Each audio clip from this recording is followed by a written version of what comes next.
This is so messy. I want to order the files by date. Do you want to change the file names one by one manually? Let's use one Python function to automate the whole process. Since my files are in Google Drive, I'm going to mount my Google Drive first.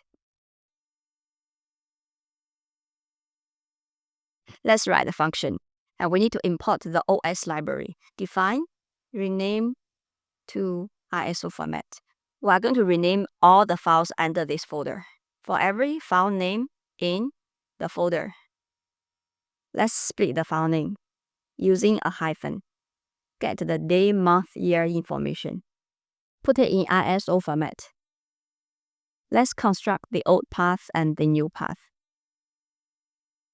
Rename the old path. That's the function. Let's try it. Go back to check our Google Drive. Remember to refresh this. Ta-da! All the files named are in ISO format. When you sort by name, you are sorting them by date as well. Subscribe to this channel for more coding tutorials. Happy coding!